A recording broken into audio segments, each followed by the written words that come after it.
గౌరవ ఉప ముఖ్యమంత్రి వర్యులు పవన్ కళ్యాణ్ గౌరవ ముఖ్యమంత్రి గారికి, మంత్రివర్గ సహచరులకి, సభ్యులకి, గౌరవ సభ్యులకి అందరికీ నా హృదయపూర్వక నమస్కారం. ఈ తిరుమల ఈ లడ్డు మీద జరిగిన ఈ కల్తీ ఈ డిబేట్కి సంబంధించి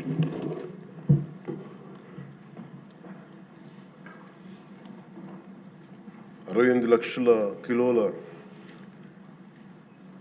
నెయ్యి అని చెప్పే ఒక కల్తీ నెయ్యిని వాడారు. దీని మీద ఫస్ట్ ఇది ఎలా బయటకు వచ్చింది? గవర్నమెంట్ ఫామ్ అయిన కొత్తలో గౌరవ ముఖ్యమంత్రి గారు ఎన్డీఏ మీటింగ్ మమ్మల్ని అందరినీ పిలిచి కండక్ట్ చేసినప్పుడు ఆ రోజు ఒక నేషనల్ డైరీ డెవలప్మెంట్ బోర్డు చేసిన రిపోర్ట్ని చదివారు. వీళ్ళు గత పాలనలో ఇది కూడా జరిగింది అనేది టీటీడీ బోర్డు వారి పాలక మండలి చేసిన ఇది కూడా జరిగింది అనేది తెలియజేశారు. అంతే, అక్కడితో అయిపోయింది అధ్యక్ష. దాన్ని అంతకు మించి ముందుకు తీసుకెళ్ళాలి లేదంటే నేను అది విని నాకేమనిపించిందంటే ఇలాంటివి కూడా జరిగినాయా?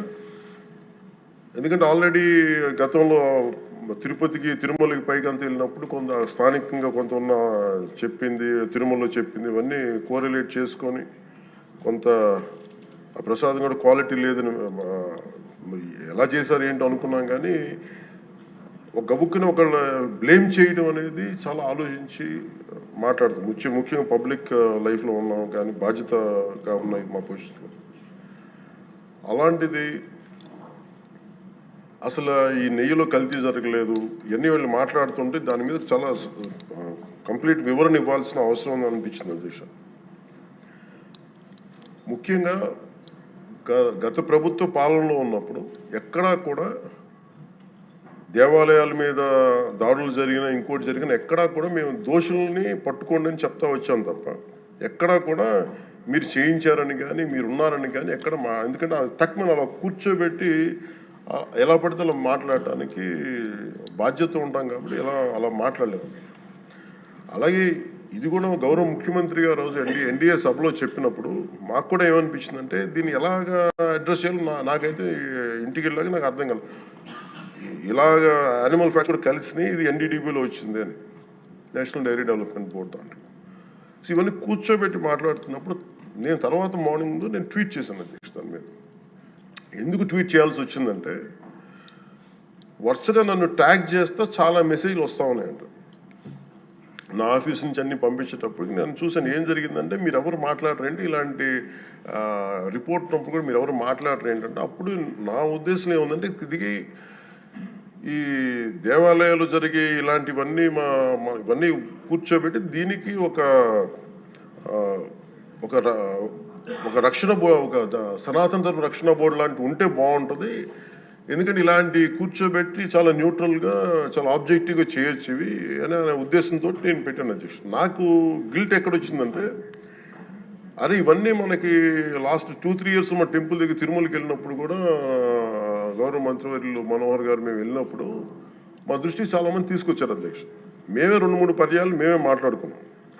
సో నాకు అవన్నీ గుర్తొచ్చి అరే మనకి తప్పు జరిగింది తెలిసి మనం దాన్ని సరిగ్గా తీసుకెళ్ళకపోయిన ఒక పశ్చాత్తాపంతో నేను ఒక దీక్ష చేశాను అధ్యక్ష. ఆ తర్వాత దాన్ని అందరూ అన్ని రకాలుగా తీసుకెళ్ళారు సార్, 3 పార్టీస్. అలాగే మాకు తర్వాత మొన్న గౌరవ ముఖ్యమంత్రి గారు మనకి కేశవ్ గారు మా క్యాబినెట్లో కూర్చున్నప్పుడు మా దృష్టికి తీసుకొచ్చింది అసలు ఈ నెయ్యే లేదనేది చాలా స్పష్టంగా తెలియదు. మాకేమనిపించిందంటే ఏదైనా సరే innovation is very important in life. Innovation లేకపోతే ఈ పార్టీకి ఒక్కొక్కరు ఒకలా ఇన్నోవేట్ చేస్తారు. బట్ ఈ పర్టికులర్ ఈ గత ప్రభుత్వంలో ఉన్న వ్యక్తులు వీళ్ళు అరాచకంలో ఇన్నోవేషన్ చేశారు. వీళ్ళు కల్తీలు కూడా అంటే మామూలుగా ఒక నెయ్యి కావాలంటే పాలలో నుంచే కాకుండా రసాయనాల నుంచి కూడా తీయచ్చు, మిగతా వాటి నుంచి కూడా తీయచ్చు అని చేసి చూపించారు. దానికి సంబంధించిన కంప్లీట్ ఈ సిబిఐకి మన ఆ రిపోర్ట్ ఇచ్చినప్పుడు ఎక్కడా కూడా నెయ్యి లేకుండా వీళ్ళు నెయ్యి తయారు చేశారని చాలా స్పష్టంగా తెలియజేశారు.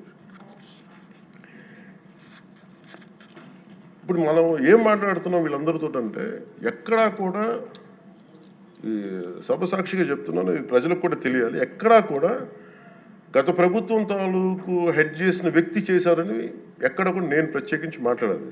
నేనేం చెప్తాను, టీటీడీ పాలక మండలి బాధ్యత ఇది. మీరు కూర్చోబెట్టి మీరు బాధ్యత తీసుకొని వాళ్ళ పార్టీ ఆ ప్రభుత్వం స్థాపించినప్పుడు వాళ్ళ నియమించిన పాలక మండలి వాళ్ళు చేసిన తప్పులకి సింపుల్ ఏం చేయాలి అధ్యక్ష, ఒక ఇంటర్వ్యూలో కూడా నన్ను అడిగితే నేనేం చెప్పానంటే you mean to say you going to blame the person who headed the last government అంటే my intention is not that. My intention is always to say that who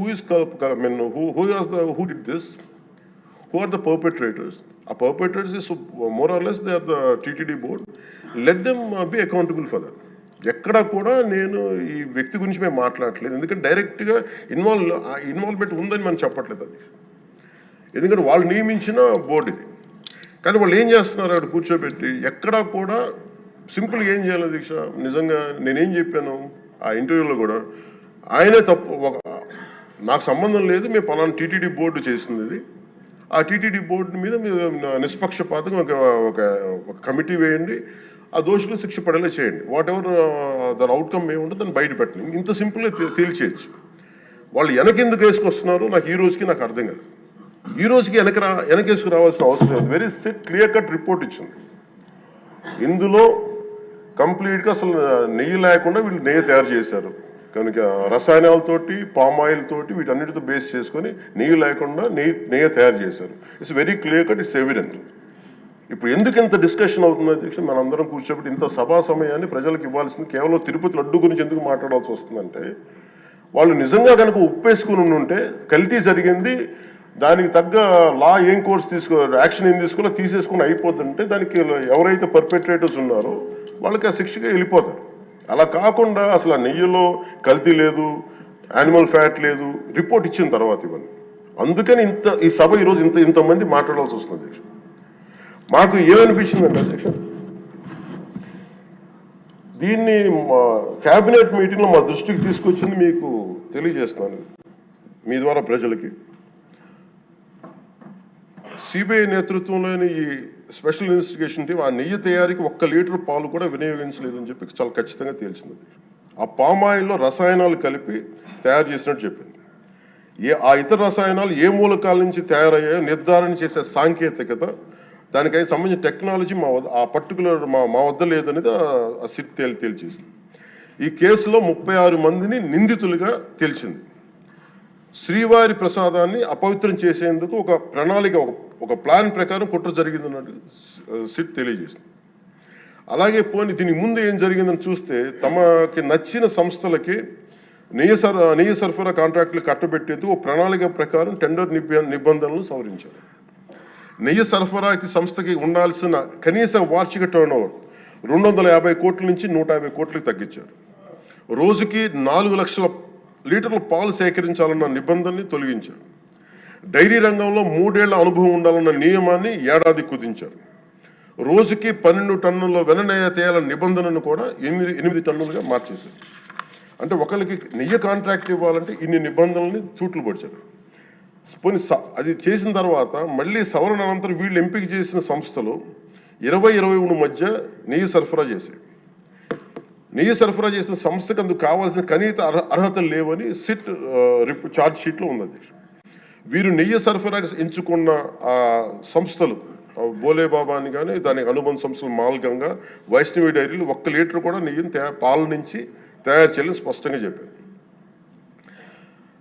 ఇది 19-24 మధ్య 11 కోట్ల మంది భక్తులను శ్రీవారిని దర్శించుకుంటే ఆ కాలంలో మొత్తం 48 కోట్ల లడ్డు ప్రసాదాలు విక్రయం జరిగింది. దాంట్లో సుమారు 20 కోట్ల లడ్డూలు నకిలీ నెయ్యితో తయారయ్యాయని చెప్పి టీటీడీ రికార్డ్స్ తెలియజేస్తాం. ఆ 11 కోట్ల మందికి రసాయనాలతో నిండిన మన లడ్డూలను పంపించారు. అలాగే ఇందులో 1,00,000 లడ్డూలు కూడా అయోధ్య రామమందిర ప్రారంభోత్సవానికి పంపిణీ చేశారు.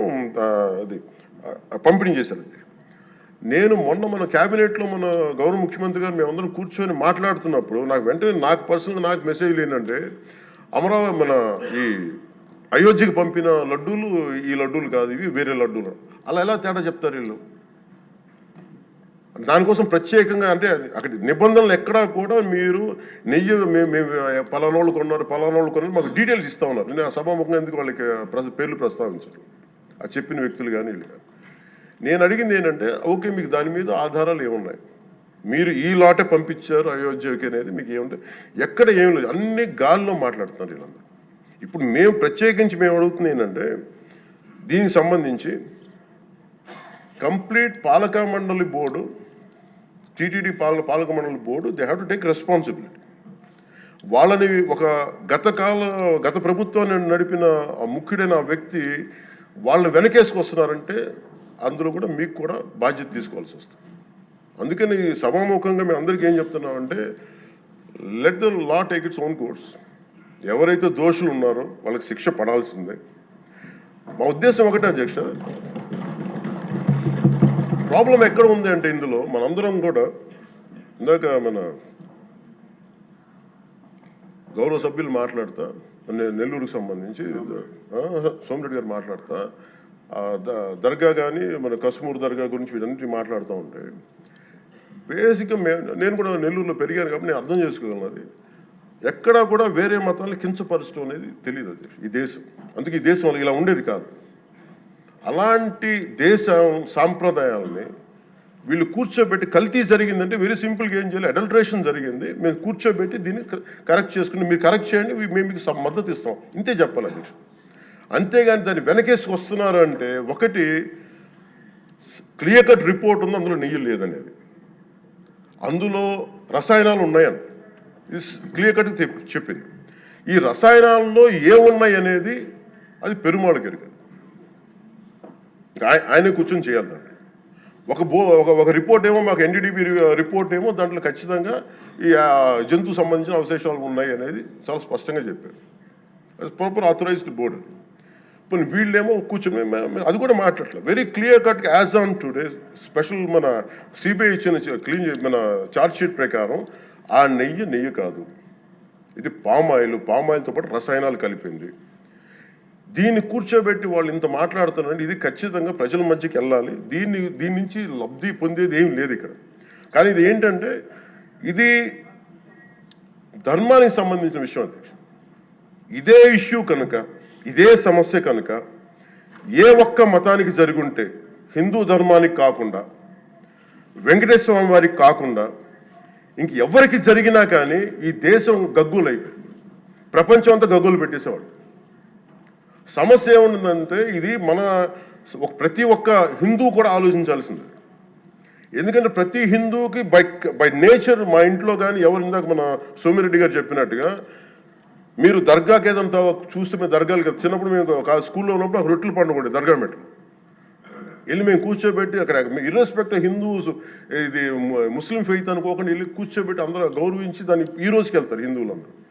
సో ఈ దేశ మూల సంస్కృతి మన ఇస్లాంని గౌరవించేది, క్రిస్టియానిటీని గౌరవించేది, సకల మతాల్ని గౌరవించేది.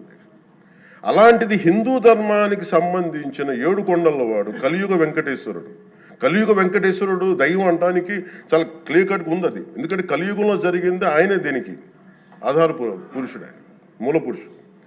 అలాంటి ఆయనకి పెట్టే ప్రసాదానికి ఇంత అపవిత్రం చేసిన తర్వాత వీళ్ళు ఏమి కూర్చొని దాన్ని మా తప్పు లేకుండా లేదన్నట్టుగా మాట్లాడుతుంటే వీళ్ళకి నాకు ఏం మాట్లాడాలో తెలియదు. దీనికి ఒక్కటి బట్టి ప్రజలకు తెలియజేయాల్సింది ఏంటంటే దేశం ఇదే వేరే ఇస్లాంకి జరిగిన, క్రిస్టియానిటీకి జరిగిన, జీసస్ క్రైస్ట్కి జరిగిన, మహమ్మద్ ప్రవక్తకి జరిగిన, అల్లాకి జరిగిన ఇలా ఉండేది కదా అధ్యక్ష. వాళ్ళు ఆ రోజు మన కౌన్సిల్లో కూడా అలా పటాలు తీసుకొచ్చేవాళ్ళు వేరే ఏ దేవత అయితే. బికాజ్ ఇది హిందువులు కాబట్టి వీళ్ళ కులాలతో ముక్కలుగా అయిపోయి ఉంటారు కాబట్టి హిందువులు తమ మతాలను ఎడాపెడా వీళ్ళు జోకులు వేసుకోగలరు కాబట్టి దీనికి సీరియస్నెస్ లేదు అధ్యక్ష. Before blaming anybody else every Hindu has to take a responsibility for this, every Hindu. ఎందుకంటే మన ఇస్లాంని మనం ఎందుకంత కూర్చోబెట్టేంత వాళ్ళు గౌరవించే విధానం చూస్తే నిజంగా మరే మనం హిందూ ధర్మాన్ని పాటిస్తాం, మనం గౌరవించుకోలేమో అనిపిస్తుంది మనకి. అది మిగతా మతాలను చూసి నేర్చుకోవాలి అధ్యక్ష. వీళ్ళకి ఏముంది, వీళ్ళు ఇంత మాట్లాడుతున్నారు తిరుపతి లడ్డు మీద. నిజంగా వీళ్ళు కనుక మాట్లాడితే అదే వేరే మతం గురించి ఎందుకు మాట్లాడరంటే ఓట్లు పోతాయి అధ్యక్ష. హిందువుల ఓట్లు చాలా ఈజీగా ముక్కలు కులాలను చేసి పెట్టేసి పోతాయి. ఆ వెంకటేశ్వరం కాబట్టి శివుడు ఉంటాడు, శివుడు కాబట్టి అమ్మవారు ఉంటాడు, ఈజీ వాళ్ళకి. ఈ నైజం జనాల్లో మారినంత కాలం ఇలాంటివి జరుగుతూనే ఉంటుంది అధ్యక్ష. వీళ్ళు ఇలాగే మాట్లాడుతూనే ఉంటారు. ఇది లోపల నుంచి మనందరం కదలాలి, ఇర్రెస్పెక్ట్ ఆఫ్ పార్టీస్. నేను వైసీపీలో ఇప్పుడు రాని వైసీపీ నాయకులు కూడా అడుగుతున్నాను, వాళ్ళ మద్దతుదారులు కూడా చెప్తున్నాను ఈ సభాముఖం.